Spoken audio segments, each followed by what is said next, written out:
নমস্কার, আপনারা দেখছেন আরবি বাংলা। আপনাদের সঙ্গে আমি সুস্মিতা। নজর রাখবো আজকের বেশ কয়েকটি গুরুত্বপূর্ণ খবরে।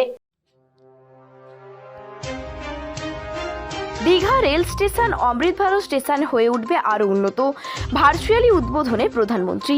ভারতীয় রেলকে ফের সাজানো হলো। 26শে ফেব্রুয়ারি নরেন্দ্র মোদী দেশের 550টি অমৃত ভারত স্টেশনের ভিত্তিপ্রস্তর স্থাপন করেন। এই স্টেশনগুলিতে উন্নত ব্যবস্থা থাকবে। এই কাজে খরচ হবে প্রায় 40,000 কোটি টাকা। এছাড়াও দেশের বিভিন্ন প্রান্তে প্রায় 1500টি ওভারব্রিজ এবং আন্ডারব্রিজও তৈরি করা হবে। এই ব্রিজগুলি ভারতীয় রেলের বিভিন্ন স্টেশনকে যুক্ত করবে। দেশ জুড়ে প্রায় 50,000 স্কুলের পড়ুয়াকে বিকশিত ভারতীয় রেল সম্পর্কে বক্তব্য, প্রবন্ধ এবং কবিতা পাঠ নিয়ে পুরস্কারও দেওয়া হবে। আজ দীঘা স্টেশনে অমৃত ভারত স্টেশনের সূচনায় উপস্থিত ছিলেন সাংসদ শিশির অধিকারী, দক্ষিণ পূর্ব রেলওয়ের এডিএমআর মনীষা গোয়েল সহ প্রমুখ ব্যক্তিবর্গরা। তো পৃথিবীতে আমরা ব্যবসা করি 2%, ট্যুরিজম ব্যবসা। মোদিজির লক্ষ্য হচ্ছে যে আমাদের এমপ্লয়মেন্ট জেনারেশনের ক্ষেত্রে সমুদ্রকে ব্যবহার করা, নদীকে ব্যবহার করা আরও বেশি। সেই জন্য নূতন নূতন প্রজেক্ট সমস্ত করে দিয়ে আরও উন্নত কোথায়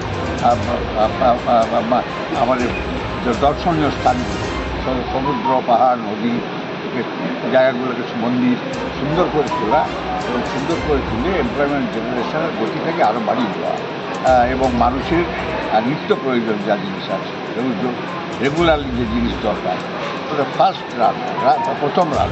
এই দৈব শক্তি ছাড়া কোনো মানুষের পক্ষে সম্ভব বলে আমার মনে হয়নি কোনোদিন। আমরা মনে করি যে আমার উপরে একটা দৈব শক্তি ভর করেছে, তাহলে ভারতবর্ষকে এইভাবে টেনে নিয়ে যাওয়া অন্য কোনো প্রধানমন্ত্রীর পক্ষে সম্ভব হয়নি, আর হবেও বলে আমি বিশ্বাস করি।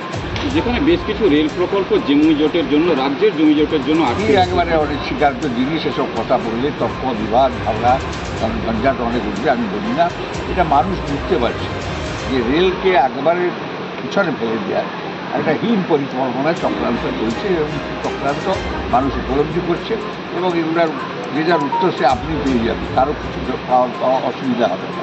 আপনি এলাকার সাংসদ, দাবি রাখলেন দিল্লি থেকে দীঘা থেকে দিল্লি রেল। এটা আমি অলরেডি দাবি রেখেছি, দীঘা থেকে দিল্লি এক সুপারফাস্ট ট্রেন তাকে জুড়তে হবে এবং পাহাড়, নদী, পাহাড় এবং রাজধানী তাকে যুক্ত করে একটা সুন্দর ট্রেন উপহার দেওয়া। এবার আমাদের যদি ট্রেনে করে যেতে হয় আমাদের 2 দিন লেগে যায় দিল্লি, আমাদের জনপ্রতিনিধিদের, আমাদের আর অফিসারদেরও ঠিক একই অবস্থা, মানুষেরও ঠিক একই অবস্থা। অনেক সুবিধা অনেক জায়গায় আছে আজকাল, সেসব সুবিধা উপভোগ করবার জন্য বা এই সুবিধা।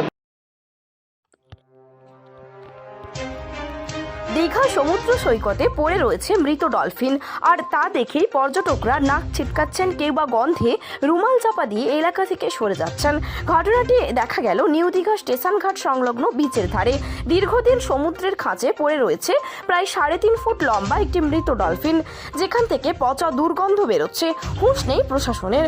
পর্যটকরা চাইছেন অবিলম্বে এই মৃত ডলফিনটিকে সরিয়ে এলাকাটিকে পরিষ্কার করা হোক, যেখানে বিশেষ করে শনি ও রবিবার পর্যটকদের ঢল নামতে শুরু করে, আর সেখানে নজরদারির অভাব রয়েছে বলে মনে করছেন পর্যটকরা।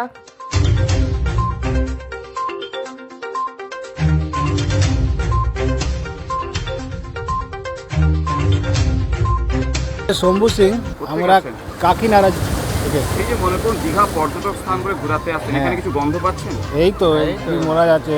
কিসের গন্ধ পাচ্ছেন এটা? এই যে মারা গেছে, কি একটা জানোয়ার কি আছে আমি জানি। ডলফিন বলে? হ্যাঁ, ডলফিন বলে। হ্যাঁ, পচে গেছে একটা। পচে গেছে? আপনারা থাকতে পারছেন গন্ধে? না না, গন্ধ থাকতে পারি না, কী করবো? এটা তো এখানে যে প্রশাসন আছে, যার মিউনিসিপ্যালিটি কর্পোরেশন আছে, ওদের দায়িত্ব এটা দেখা। আর যে লোকজন আছে এখানে যে দেখাশোনা করে, ওদের দায়িত্ব কি? এখন এত লোক আছে, নিজেই তো নাকে চাপা হ্যাঁ, বন্ধ করে। ঠিক আছে, কি সেই জন্য কিছুটা তাহলে দীঘাতে নজরদারি দেওয়া দরকার আছে এইসব বিষয়ে। হ্যাঁ, বিশেষ করে এসব দেখার জন্য যার প্রশাসন দেয়, মিউনিসিপ্যালিটি যে লোক আছে ওরা দেখবে একটু, হ্যাঁ ওতে এতটা লোক এসেছে, বাচ্চা এসেছে, সব কি গন্ধ হচ্ছে, কিছু হতে পারে এই সব নিয়ে। পূর্ব মেদিনীপুর জেলার খেজুরি বিধানসভা কেন্দ্রের খেজুরি 2 নম্বর ব্লকের ঘটনা। সন্দেশখালীর পরে আবার ওই একইভাবে খেজুরি বিধানসভাতে ও তৃণমূলের মদতে তৃণমূলের আশ্রিত দুষ্কৃতীরা পাড়ায় পাড়ায় মদ, গাঁজা ও দেহ ব্যবসার আসর বসিয়েছে, যেখানে গ্রামের মা বোনেদের বিভিন্নভাবে প্রলোভন দেখিয়ে দেহ ব্যবসার যোগ দেওয়ার চক্রান্ত করছে। তৃণমূল রাতের বেলায় বাড়িতে ঢুকে মায়েদের শ্লীলতাহানি করছে। গ্রামের মহিলারা প্রতিবাদ করায় আজ খেজুরি বিধানসভার নিচক সভা অঞ্চলের পাচুরিয়া গ্রামে মায়েদের ওপর অত্যাচার করে শ্লীলতাহানি করে বলে অভিযোগ বিজেপির। আর এই সমস্ত ঘটনা অস্বীকার করেছে তৃণমূল। পাশাপাশি এই শ্লীলতাহানির বিরুদ্ধে গতকাল রাতে খেজুরি বিধানসভার বিধায়ক শান্তনু প্রামাণিক বিজেপি নেতা পবিত্র দাসকে সঙ্গে নিয়ে খেজুরি তালপাটি ঘাট কোস্টাল থানায় অভিযোগ দায়ের করে।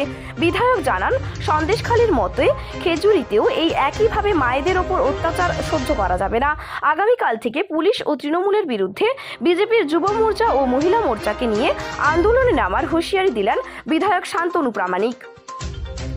ঠিক সন্ধ্যা 8:15 ঢুকেছিলাম, থানা থেকে বেরোচ্ছি 12:20, অর্থাৎ তারিখ দেখতে গেলে 26 তারিখ হয়ে গেছে।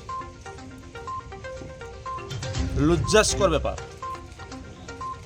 খেজুরি তালপাটিঘাট কোস্টালে তার আন্ডারে আমি এর আগেও বলেছিলাম, এখানকার লোকাল ওসিকে বলেছিলাম, হিজলিতে 6টা হোটেল আছে, সেখানে অবৈধভাবে ব্যবসা চালাচ্ছে। সেটা আমাদের গ্রামের প্রান্তিক স্তরে মানুষের ক্ষেত্রে আমি মনে করি সম্পূর্ণভাবে সেটা মেনে নেওয়া সম্ভব নয়, ক্ষতিগ্রস্ত হচ্ছে। এটা আমি ওসিকে 1 মাস আগে জানিয়েছি, কোনো স্টেপ নেয়নি।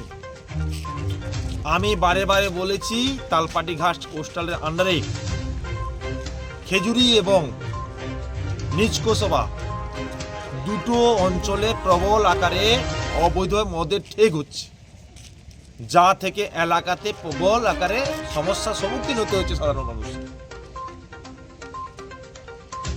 আমি 25 তারিখে ঘটনার কথা বলবো, পাচুরিয়াতে এখানে স্পষ্টতভাবে অপরাধীগুলোর নামের তালিকা দেওয়া হয়েছে।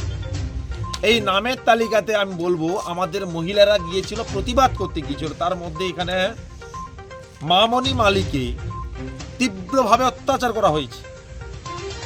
এখানে সমস্ত অপরাধী রাজু প্রধান থেকে শুরু করে, বিমল প্রধান থেকে শুরু করে, জয়দেব প্রধান থেকে শুরু করে, এখানে গ্রাম থেকে এসেছি। আজকের এই মায়েরা আমরা সকলে মিলে এখানে প্রতিবাদের যে আমাদের এলাকায় পাচুরিয়া গ্রামে অবৈধ মদের ব্যবসা, গাঁজার ব্যবসা, প্লাস হচ্ছে মেয়েদের দেহ ব্যবসা করছে, যার জন্য অনেক প্রতিবাদ করেছি, অনেক কমপ্লেন জানিয়েছি থানায়, কিন্তু কোনো সুরাহা হয়নি। আর যারা এইসব ব্যবসায় লিপ্ত আছে তারা সকলেই তৃণমূল আশ্রিত দুষ্কৃতী, তৃণমূল মদতপুষ্ট ব্যক্তি, যার জন্যে আজকের এই অত্যাচার আর সহ্য করতে না পেরে আমরা এই প্রতিবাদে নেমেছি। যার জন্যে এই প্রতিবাদের জন্যেই আজকের আমাদের এই মেয়েদের সব তুলে নিয়ে যাচ্ছে, কোথায় টাকার অফার দিচ্ছে, কোথায় সোনাদানা বানিয়ে দিবে বলছে। তার জন্যে আমরা সবাই আজকে এসেছি এই থানায়, আর সহ্য করতে না পেরে সঙ্গে আছেন আমাদের বিধায়ক সাহেব এবং বিরোধী দলনেতা মহাশয়, সকলে মোটামুটি আমরা এসেছি প্রতিবাদ জানাতে, যাতে আমাদের এই আগামী দিনে মেয়েদের এইভাবে অত্যাচারিত না হয়। প্রশাসনের কাছে আমরা সকলে করজোড়ে অনুরোধ করছি, আমরা এই সন্দেশখালী আর দেখতে চাই না, আমরা নিরাপদে বসবাস করতে চাই। প্রায় 11:30 আপনারা দেখতে পাচ্ছেন আমাদের মাতৃশক্তি মায়েরা আমার পাশে দাঁড়িয়ে আছে। ইনারা নিচকসবা অঞ্চলের পাচুরিয়া গ্রামের মায়েরা, যিনারা গ্রামের শান্তির জন্য কিছু তৃণমূল আশ্রিত গুন্ডারা যেখানে মদ, গাঁজা এবং দেহ ব্যবসা করছে, সেগুলো বাধা দেওয়ার জন্য তৃণমূলের আশ্রিত সব গুন্ডা বাহিনীরা, মদখোর মাতালরা মায়েদের উপর চড়াও হয়, তাদের মারধর করে, শ্লীলতাহানি করে।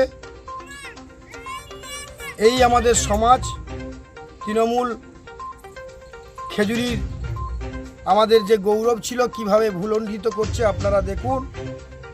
এবং এটা পুরোপুরি পুলিশ প্রশাসন সবটাই জানেন, বারে বারে আমরা পুলিশকে জানিয়েছি, আমাদের তরফ থেকে জানানো হয়েছে, মায়েরাও জানিয়েছে কোথায় মদ দোকান আছে, কোথায় গাঁজা ব্যবসা হচ্ছে, কিভাবে চলছে, কাদের মদতে চলছে, তৃণমূলের কোন কোন নেতা জড়িত আছে, যেখান থেকে টাকা আসছে। আমার মনে হচ্ছে হয়তো পুলিশ প্রশাসনেরও কিছু ভাগবাটোয়ারা এর মধ্যে আছে। দিয়ে বলছি, এই মায়েরা এমনি এমনি আসেনি আজকে রাত্রের অন্ধকারে থানাতে। এর তীব্র লড়াই হবে, তীব্র প্রতিবাদ হবে। আগামী দিনে পুলিশ প্রশাসন এবং তৃণমূলের এই কুখ্যাত গুন্ডাদের আমরা হুঁশিয়ারি দিচ্ছি। আমি বিধায়ক হিসেবে বলছি, আপনারা যে কাজ করেছেন মায়েদের ওপর আজকে, তার পুরোপুরি সুদে আসলে কিন্তু মায়েরা আগামী দিনে নেবে। কাল থেকে আমরা মাঠে নামছি এই তৃণমূলের কুখ্যাত গুন্ডাদের, ব্যবসায়ীদের, সমস্ত 2 নম্বরী ব্যবসায়ী যারা আছে তাদের কিভাবে সহায়তা করতে হয়। মা বোনেরা সমস্ত রকম তাদের নিজ নিজ অস্ত্র নিয়ে আগামী দিনে মাঠে নামবে। বিরোধ করেন আপনারা, দেখব আমরাও তার সঙ্গে আছি। শান্তি ফিরিয়ে আনার জন্য ভারতীয় জনতা পার্টি আছে সঙ্গে, যুব ভাইয়েরা আছে, মায়েদের সুরক্ষিত রাখার জন্য আমরা আছি।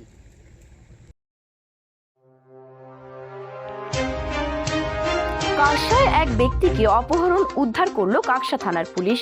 জানা যায়, আজ কাকসা থানার সামনে থেকে এক ব্যক্তিকে একটি ছোট গাড়ি করে অপহরণ করে। কলকাতার দিকে পালিয়ে যাওয়ার সময় ওই গাড়ির ভেতর থেকে এক ব্যক্তির চিৎকার শুনতে পায় স্থানীয়রা। তখন তারা খবর দেয় কাকসা থানার পুলিশকে। কাকসা থানার পুলিশ খবর পেয়ে তৎক্ষণাৎ ওই গাড়ির পেছনে ধাওয়া করে এবং অবশেষে পানাগড় বাইপাস থেকে গাড়িটিকে আটক করে এবং অপহরণ হওয়া ব্যক্তিকে উদ্ধার করে কাকসা থানার পুলিশ। স্থানীয়রা জানিয়েছেন, একটি ছোট্ট গাড়ি করে 2 ব্যক্তি এক ব্যক্তিকে অপহরণ করে নিয়ে যাচ্ছিল। ওই ব্যক্তির চিৎকার শুনতে পেয়েই তারা পুলিশকে খবর দেয়। মাত্র কয়েক মিনিটের মধ্যেই অপহৃত ব্যক্তিকে উদ্ধার করে নিয়ে যায় পুলিশ।